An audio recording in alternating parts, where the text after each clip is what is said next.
तो दोस्तों जैसा कि यार आज क्लास 10th का 11 मार्च को सामाजिक विज्ञान सोशल साइंस का पेपर था। देख सकते हो 2025 का पेपर था। 825 सीवी कोड का ये पेपर था। ठीक है, तो पेपर अच्छा आया था।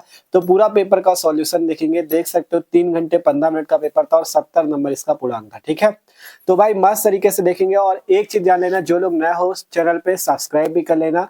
ठीक है, क्योंकि मस्त तरीके से आपको पूरा पेपर सॉल्व करेंगे इसी टाइप से। ठीक है, तो देखो पेपर अच्छा आया था आपका। एक एक क्वेश्चंस को हम लोग यहाँ पे देखते हैं। और एक काम जरूर करना, जब यहाँ पे सॉल्व हो जाए तो आप लोग कमेंट करके जरूर बताना कि आपके कितने यहाँ पे क्वेश्चन सही हैं। ठीक है, तो कमेंट करना। खंड नंबर आ है पार्ट ए, बहुविकल्पी प्रश्न, मल्टीपल चॉइस टाइप क्वेश्चंस। ठीक है, पहला क्वेश्चन था नेपोलियन का संबंध। यहाँ से देखो नेपोलियन का संबंध किस देश से था। तो नेपोलियन का संबंध फ्रांस से था। ठीक है, किस देश से था? फ्रांस से था। ठीक है, इसके बाद अगला क्वेश्चन आप लोग मिलाते हुए चलना और कमेंट करके लास्ट में बताना। दूसरा क्वेश्चन है इटली का एकीकरण किसके नेतृत्व में किया गया था। तो इटली का नेतृत्व जो था वो जूसेपे गैरिबाल्डी के नेतृत्व में किया गया था। ठीक है, तीसरा क्वेश्चन था हिंद स्वराज पुस्तक के लेखक कौन है। तो वो है महात्मा गांधी जी। ठीक है, हिंद स्वराज पुस्तक के लेखक महात्मा गांधी है। फिर संयुक्त राष्ट्र संघ का मुख्यालय कहाँ पे स्थित है। तो वो न्यूयॉर्क में स्थित है। ठीक है, कहाँ स्थित है? न्यूयॉर्क में। फिर है वर्नाकुलर वर्नाकुलर प्रेस एक्ट कब लागू किया गया था। 1878 ईस्वी में वर्नाकुलर प्रेस एक्ट लागू किया गया था। ठीक है, तो इस टाइप से 5 क्वेश्चन हुए। आपको एक एक क्वेश्चन अपने मिलाते हुए चलना है और कमेंट करके बताना किसके कितने सही है। ठीक है, छठवां क्वेश्चन है संसदीय प्रजातंत्र की स्थापना किस देश में सर्वप्रथम हुई। तो वो है इंग्लैंड। इंग्लैंड में सर्वप्रथम हुई थी। फिर भारत में मताधिकार की आयु क्या है। तो आपको पता है भारत में आप तब वोट डाल सकते हो, तब वोटिंग मताधिकार कर सकते हो जब आप 18 वर्ष के हो जाओगे। ठीक है, आठवां है यदि हम लैंगिक भेदभाव की बात करते हैं तो उसका अर्थ होता है समाज में स्त्री एवं पुरुष की असमान भूमिका। ठीक है, ए नंबर। फिर है नवा बहुजन समाज पार्टी बीएसपी के संस्थापक कौन थे। वो थे काशीराम जी। ठीक है, जो बहुजन समाज पार्टी बीएसपी है उसके संस्थापक काशीराम जी थे। ठीक है, तो यहाँ पे आगे चलते हैं। 10वां क्वेश्चन है आगे इधर कि लोकतंत्र में शक्ति का स्रोत क्या है। तो लोकतंत्र में शक्ति का सबसे बड़ा स्रोत जो है वो जनता है। ठीक है, फिर है सोपानी खेती किस राज्य में की जाती है। तो वो है उत्तराखंड में। सोपानी खेती उत्तराखंड में की जाती है। फिर निम्न में से कौन आधारभूत खनिज है। वो है अभ्रक। ठीक है, फिर 13वां क्वेश्चन है प्रथम अंतरराष्ट्रीय पृथ्वी सम्मेलन किस नगर में आयोजित किया गया था। वो है रियो डी जेनरो। ठीक है, रियो डी जेनरो में किया गया था। ठीक है, 14 नंबर क्वेश्चन है भारतीय रेल में रेल प्रखंडों की कुल संख्या कितनी। 18। ठीक है, कितनी संख्या? 18 संख्या है। फिर आगे क्वेश्चन है देखो अगला 15 नंबर कि उपभोक्ता सुरक्षा अधिनियम किस वर्ष में पारित किया गया था। वो है 1986। 16 नंबर है कि निम्नलिखित में से किस देश का मानव विकास सूचकांक सर्वोच्च है। वो है श्रीलंका का। ठीक है, तो आप लोग मिलाते हुए चलना। 17वां क्वेश्चन है भारत में उदारीकरण की प्रक्रिया की शुरुआत कब हुई है। सन 1991 ईस्वी में। फिर है स्वयं सहायता समूहों में बचत और ऋण संबंधी अधिकतर निर्णय लिए जाते हैं। वो है सदस्यों द्वारा। ठीक है, तो इस टाइप से 18 क्वेश्चन हो चुके हैं। 19वां क्वेश्चन इधर है आपका कि निम्नलिखित में से कौन सा व्यक्ति अर्थव्यवस्था के प्राथमिक क्षेत्र में संबंधित है। वो है मछुआरा। 20वां है निम्न में से कौन सी संस्था अंतरराष्ट्रीय को उदार बनाने का उद्देश्य रखती है। वो है विश्व व्यापार संगठन WTO। ठीक है, ये भी इंपॉर्टेंट क्वेश्चन था। तो आप लोग बताना 20 क्वेश्चन हो चुके हैं ऑब्जेक्टिव जो थे। आप लोग बताना किसके कितने क्वेश्चन सही हुए। ठीक है, कमेंट करके एक बार बताना। खंड बा था पार्ट बी वर्णात्मक फर्स्ट। ठीक है, निम्न प्रश्नों के उत्तर उनके मतलब निम्न प्रश्नों के उत्तर जो है प्रत्येक लगभग 80 शब्दों में आपको देना था।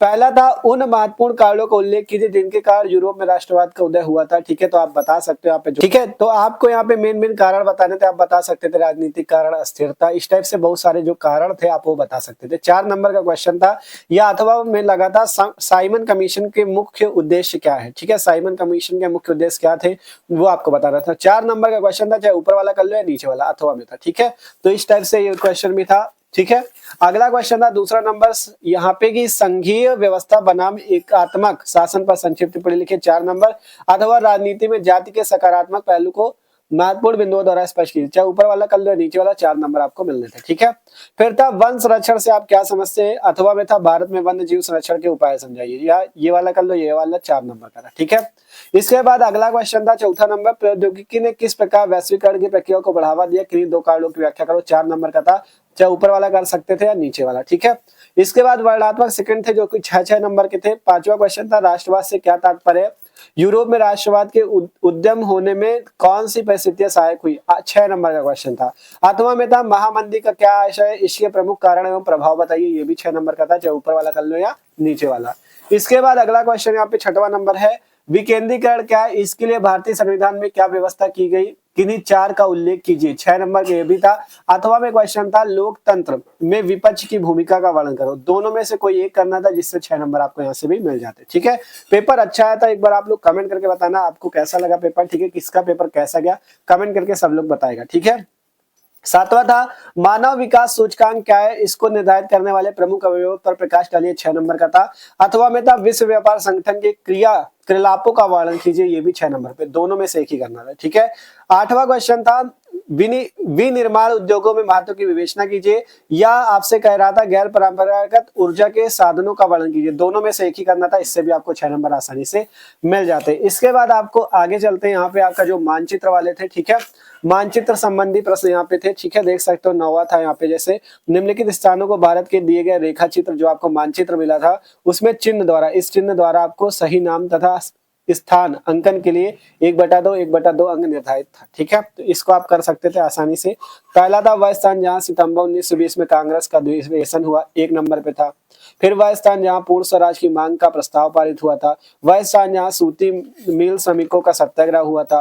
फिर चौथा, वह स्थान जिसकी घटना के कारण महात्मा गांधी ने असहयोग आंदोलन स्थगित किया। 5वां था, वह स्थान जहां आनंद भवन स्थित है। तो इस टाइप से 5 क्वेश्चन थे, इनके उत्तर आपको किसमें लिखने थे, जो आपको मानचित्र मिला था भारत का नक्शा, उसमें आपको करने थे। ठीक है, तो इस टाइप से 9वें का ए था। ठीक है, फिर 9वें का बी यहाँ पे था कि दिए गए भारत के रेखा मानचित्र में, ठीक है, मानचित्र में ये वाला भाग, इस देखो ये था 9 बी मानचित्र से संबंधित है, ये भी मानचित्र से संबंधित था और ये भी आपका। ठीक है, 9 का बी, दिए गए भारत के रेखा मानचित्र में निम्नलिखित को दर्शाइए। पहले था राजस्थान की एक पर्वत श्रृंखला, इसको इस टाइप से चिन्ह द्वारा नाम सहित दर्शाना था।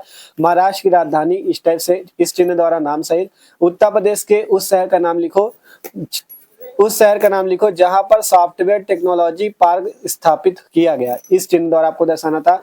भारत के एक परमाणु ऊर्जा के चिन्ह द्वारा आपको दर्शाना था। उड़ीसा राज्य की एक प्रमुख नदी, इस चिन्ह द्वारा आपको बताना था। ठीक है, तो इस टाइप से एक एक नंबर के 5 क्वेश्चन, यहाँ पे 5 क्वेश्चन ऊपर 10 नंबर आपको यहाँ से मिलता है। ठीक है, इसके बाद यहाँ पे केवल दृष्टिबाधित परीक्षार्थियों के लिए ये वाले प्रश्न थे, मतलब आप ये वाला कर सकते थे आसानी से। ठीक है, इसके बाद आपके यही क्वेश्चन थे। ठीक है, दृष्टिबाधित छात्रों के लिए ये वाले क्वेश्चन थे।